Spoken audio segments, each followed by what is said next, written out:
दोस्तों, आप सबको संदीप भटनागर का नमस्कार। और फ्रांस में जो इलेक्शंस हुए हैं उनके बड़े चौंकाने वाले रिजल्ट सामने आ रहे हैं।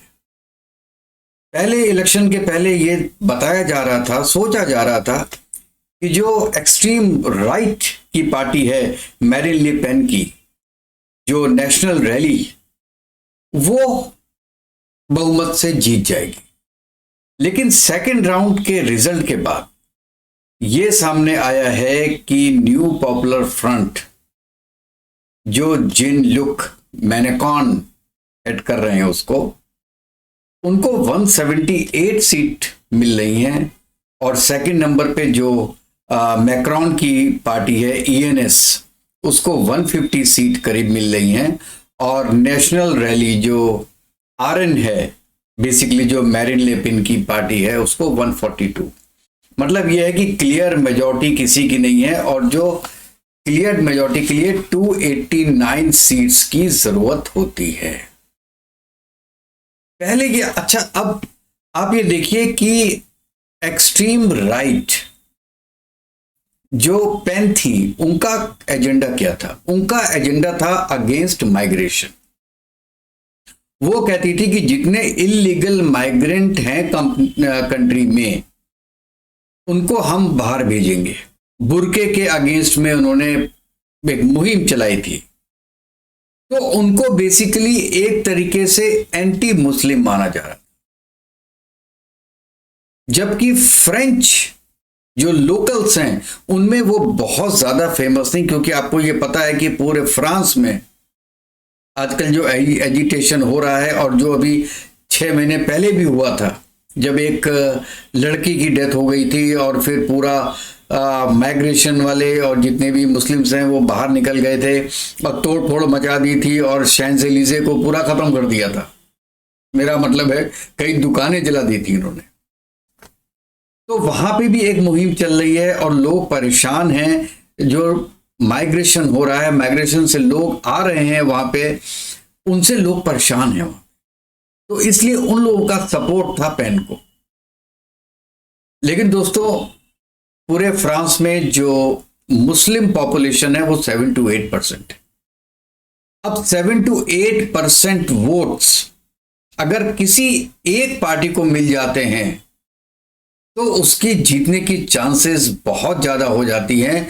इसीलिए अनएक्सपेक्टेडली जो न्यू पॉपुलर फ्रंट है उसको 178 सीट मिल गई। और वर्ल्ड वॉर 2 के बाद आज तक ये पार्टी कभी भी फ्रांस में नहीं जीती थी। अब देखिए वहां पे क्या है कि दिक्कतें तो आने वाली हैं, क्योंकि प्रेसिडेंट मैक्रोन है, वो तो 2027 तक बड़े आराम से रह सकते हैं। उनका टेन्योर 2027 में खत्म होगा। और वहां पे भी यूएस की तरह नहीं, यूएस में तो 8 साल होता है, फ्रांस में 10 साल होता है। 5 साल एक बार, 5 साल दोबारा। उसके बाद मैक्रोन बन भी नहीं पाएंगे, तो 2027 तक वो प्रेसिडेंट रह सकते हैं। लेकिन क्या होता है कि फ्रांस में प्रेसिडेंट के पास डिफेंस रहता है और फॉरेन अफेयर्स रहता है, लेकिन जो प्राइम मिनिस्टर होते हैं उनके पास फाइनेंसेस होते हैं, other things, internal security and everything. तो आपस में समन्वय बैठाना बड़ा मुश्किल हो जाएगा कि एक प्रेसिडेंट अलग पार्टी का है और पूरी बाकी मिनिस्टर्स अलग पार्टी के। तो पार्लियामेंट में कोई भी चीज को पास कराना एक बहुत बड़ी समस्या हो जाएगी। और अभी तो देखिए, किसी को क्लियर बहुमत तो मिला नहीं। अब क्या होगा कि न्यू पॉपुलर फ्रंट और मैक्रोन की पार्टी आपस में मिलके शायद गवर्नमेंट बनाए। इसके पहले भी जो मैक्रोन की पार्टी थी उनको 245 सीट्स मिली थी, वो भी 289 पे नहीं पहुंची थी। तो उन्होंने बाकी लोगों का हेल्प लेके दूसरी पार्टी और भी अदर राइट पार्टी है, रिपब्लिकन पार्टी है, उनका साथ लेके अब गवर्नमेंट बनाई। इस बार केवल पेन को बाहर रखने के लिए, एक्सट्रीम राइट को बाहर रखने के लिए इन दोनों ने मुहिम चलाई थी। और लग रहा है कि अब दोनों जीन और मैक्रोन दोनों मिलके गवर्नमेंट बनाएंगे और वो गवर्नमेंट जरूर 100% एक रेगुलर गवर्नमेंट से वीक होगी। अब दोस्तों इसमें आप ये देखिए कि इंडिया के लिए क्या कॉन्सिक्वेंस। देखिए इंडिया के साथ इतनी डील्स चल रही हैं अभी, जिसमें मेन तो राफेल की है, और इंडिया के साथ फ्रांस के वैसे भी बहुत फ्रेंडली ताल्लुकात हैं और सालों से हैं। लेकिन अगर बट नेचुरल है कि न्यू पॉपुलर फ्रंट आता है जो कि एक्सट्रीम लेफ्ट है। एक्सट्रीम लेफ्ट है तो इसका मतलब वो सोशलिस्ट है। एक तो वो बहुत प्रो पैलेस्टीन है, वो कहते हैं कि इजराइल एक जेनोसाइड कर रहा है गाजा में। तो उनका जो वोट बैंक है बेसिकली वो माइनॉरिटी है। अब जब उनका वोट बैंक माइनॉरिटी होगा तो हो सकता है कि कल को वो कुछ कश्मीर के बारे में भी बोलें, क्योंकि उनको अपना वोट बैंक इंटैक्ट रखना है। मैक्रॉन को ये प्रॉब्लम नहीं थी और पेन को भी ये प्रॉब्लम नहीं है, ये प्रॉब्लम है न्यू पॉपुलर फ्रंट को। तो हमको इस समय आज की डेट में बताना कि अगर एक खिचड़ी गवर्नमेंट आती है वहां पे, जिसमें प्रेसिडेंट किसी और पार्टी का है और प्राइम मिनिस्टर किसी और पार्टी का है, तो वो कैसे फंक्शन करेगा और वो क्या इंडिविजुअली फंक्शन कर सकता है? क्या एक प्राइम मिनिस्टर चाहे कि इंडिया के साथ रिलेशन नॉर्मल से डाउनग्रेड करने हैं, तो क्या उसके पास ये अधिकार होगा करने का?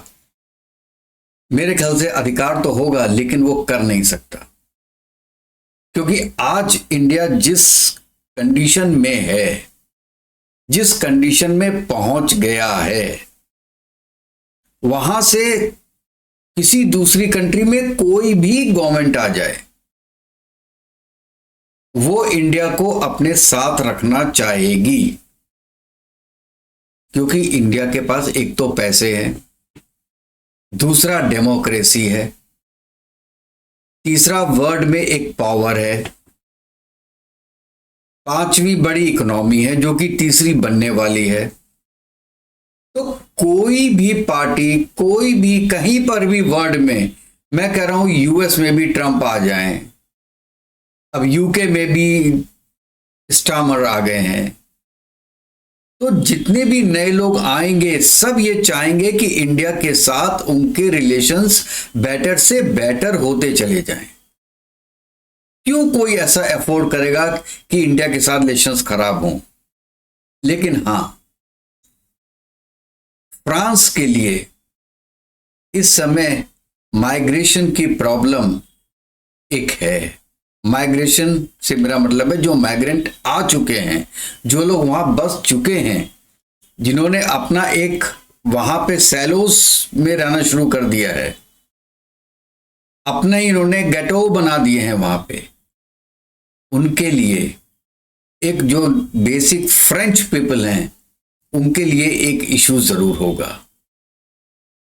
तो दोस्तों देखते हैं, अभी तो ये 3, 4, 5 महीने चलेगी पूरी कहानी, और कब क्या होता है, कौन ऊपर जाता है, कौन नीचे जाता है, लेट अस वेट एंड सी। और हम आपको इस चीज़ पे अपडेट करते रहेंगे। और चलिए तो फिर नेक्स्ट वीडियो में मिलते हैं। और इससे पहले मैं रिक्वेस्ट करूंगा कि प्लीज़ जिसने मेरा चैनल अभी तक सब्सक्राइब नहीं किया है वो प्लीज़ उसको सब्सक्राइब कीजिएगा, लाइक कीजिएगा, बेल आइकन दबा दीजिएगा और दोस्तों के साथ शेयर कीजिएगा। तो कल तक के लिए जय हिंद, जय भारत, वंदे मातरम।